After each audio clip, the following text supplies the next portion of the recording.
Come stai? Hola, konnichiwa. Mi chiamo Kevin Tomas. That's the limitations of my foreign languages at this time, but I am here with the At-Home Film Festival celebrating international films. The Oscar nominations come out Tuesday, and I find the international film category not only super exciting this year, but more accessible because you could watch many of these at home right now. I am showing in the background this movie, Jay Bing, which I have been posting on YouTubers' channels that think this should win foreign language film and it's the best one out there. But this movie won't even be nominated in the international film category. And it's not my review or my opinion, it's just the rules. So let's take a listen to the rules to be an international film candidate.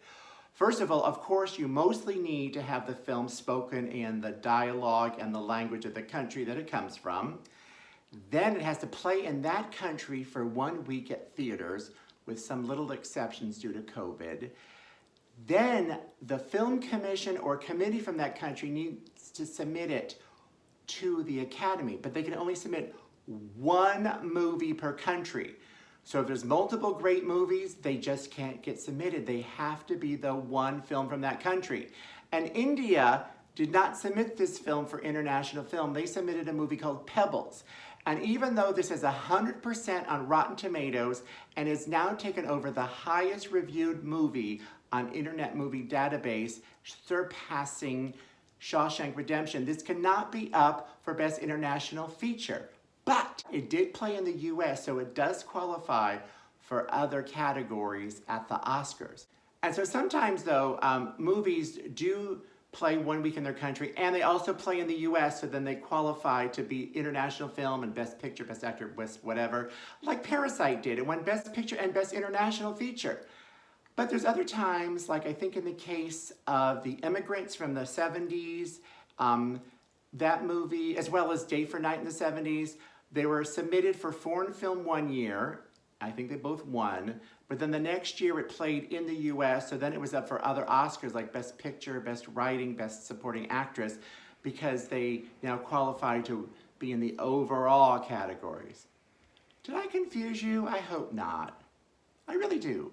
But anyway, let's take a look at some of the candidates that are eligible to be up for Best International Feature this year that you could watch at home. Let's go to Germany. I'm Your Man from Germany is actually sort of almost a modern The Stepford Wives, where a woman is involved in this research project. She's a little cynical from relationships, but she ends up, well, let's just try it out. She gets a man-made robot that knows all about women's desires and her own in particular. He's played by the hot Dan Stevens.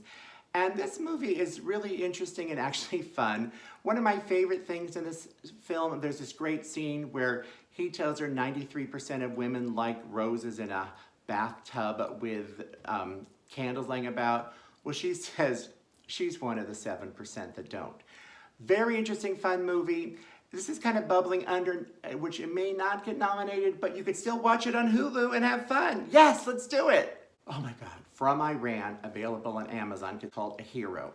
This is a very strong chance to be up for Best International Feature, and deservedly so. It's about a man who was in jail for more of a work crime, but he tries to get out. He does an act of goodness, which wasn't completely good, and that actually leads to more complications than just being in jail. It's from the great director who brought us A Separation, which I think won the Oscar for Best International Feature, and The Salesman. Really, really good movie. It's twisty, really. I love little plot twists. In fact, one of the twists I don't think ever got resolved, but it was still fun to watch. Oh my God. Now we're off to Italy, eh? Vi parli poquito italiano. So The Hand of God, available on Netflix, is really a great drama. It's a quirky comedy. It's everything rolled into one. It's about the story of a family. And this really makes me love Italy even more, and foreign films, because they are so different than American films.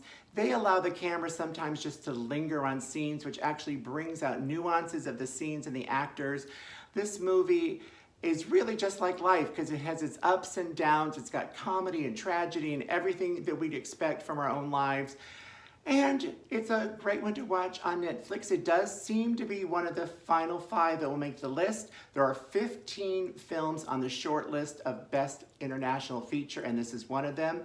And actually, The Pebbles from India did not make the short list. There's a committee that narrows the field down from all the countries to just 15. And then there's a final vote where the winners of the final 5 nominees will be announced this coming Tuesday. So let's see who's nominated. Hopefully the hand of God is, because it's really good. And still stay tuned, because my last film I'm going to talk about could break the records in this category, and with the Oscars, it will always be remembered, even if it doesn't make the cut. What? Lamb from Iceland. It doesn't have as strong a chance as some of these other movies to be nominated, but it's really an interesting and very weird movie that reminds me of this odd movie I saw a couple years ago called Little Orrit, where this husband and wife can't have children, so they end up taking a lamb and raising it like a child. Yes, I said it. Now, in the hands of a bad filmmaker, this would be comedic and stupid, but this movie is really, really good. And Noomi Rapace, who is the lead actress here, helps elevate the material. We know her from The Girl with the Dragon Tattoo. She's also made a lot of English-speaking movies. She's very diverse in being able to make movies in so many different countries. And this one will really capture your attention, even though it's as weird as hell. But I like weird. Prayers for the Stolen is also kind of bubbling under maybe not get nominated, but still worth looking at. You could find it on Netflix. It's actually kind of a different war story, because there is a war going on in this film that's Mexico's entry into the Best International Feature category. But it's seen from the point of view of 3 young girls who really have to grow up living their lives in the time of war. It's well photographed, very interesting. I really, really like this movie, and I hope you do too. Our 7th and technically final film is land-breaking, record-breaking movie, even if it doesn't get nominated, because it's the very first movie eligible for Best International Feature, Best Animated Feature, Best Documentary, and Best Picture. It will only cost you a few dollars to rent, and it's worth it. It's from Denmark. The tale of a man who sort of flashes back and tells us a story of when he tried to escape Russia, which it was really awful to him, especially since he's gay. And even though he didn't know it at the time, it was still a horrific life. It shows how people try to leave countries and even often put themselves in harrowing, terrible situations that cause permanent emotional scars. And he relives a lot of these scars, telling the story of his childhood. And wow, it seems it might be nominated for Best International Film, which is great. But it seems to be one of the leaders for Best Animated too, and right now critics say it's going to win Best Documentary. This is a feat that will never happen ever.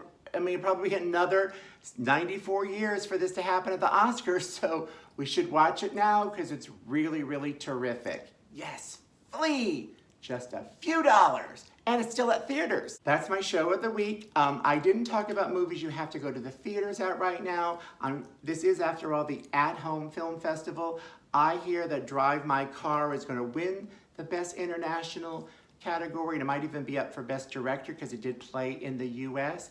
This is supposed to be a really terrific film. You have to see it at the theaters, as well as The Worst Person in the World. This is also heavily touted to be nominated, still available at theaters. So check these out, but watch my At-Home Film Festival entries. There's really several great international features you could watch now, and if you watch it before Tuesday, you'll say, oh yeah, I already saw that, when people say, did you ever hear of this movie? I hope you come back, because we'll have more Oscar ones within the next month. Until then, please share, that's right, and subscribe. Tell those who subscribe to share, and tell those who share to subscribe. And I love comments. What is your favorite international feature? Whether it was eligible or not in this category, I sometimes am bothered you can't do 2 French movies, 2 Italian movies, 2 whatever. You can only do 1 from each country. I think that's not fair. What do you think? Comment below, please. I will see you next week, I promise.